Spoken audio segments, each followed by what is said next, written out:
একে তো কি অভাবী, অথচ তবু আল্লাহকে কি দেয় না, সেজদা দেয় না। এ ধনাঢ্য ব্যক্তির চাইতো বড় গাদ্দার।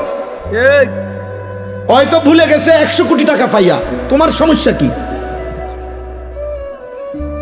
হয়তো 1000 কোটি টাকা পাইয়া আল্লাহকে ভুলে গেছে। ও তো 10টা বাড়ির মালিক হয়ে আল্লাহকে ভুলে গেছে। ও তো 10টা মেল ফ্যাক্টরির মালিক হয়ে আল্লাহকে ভুলে গেছে। তুমি না ফরমান ভুললা কেমনে? তুমি তো দিন আইনা দিন খাও, তবুও কি আল্লাহরে মনে করো না কেন তুমি? অথচ নবী সাল্লাল্লাহু আলাইহি সাল্লাম কতটা খুশখবরি দিছিলেন যে আমার উম্মতের ফকির ইমানদার, আমার উম্মতের ধনী ইমানদারের 500 বছর আগে জান্নাতে চলে যাবে। সুবহানাল্লাহ। নবীজি বলছেন, আল্লাহুম্মা আহিনি মিসকিনান, আল্লাহ আমারে দরিদ্রদের মাঝে বাঁচায় রাখেন, ও আমিতনি মিসকিনান, আমারে দরিদ্রদের মাঝে মৃত্যু দেন, ওয়াহশুরনি ফি জুমরাতিল মাসাকিন, আখিরাতে আমারে আমার দরিদ্র ইমানদার উম্মতের সাথে দাঁড় করায় দেন। আল্লাহু আকবার।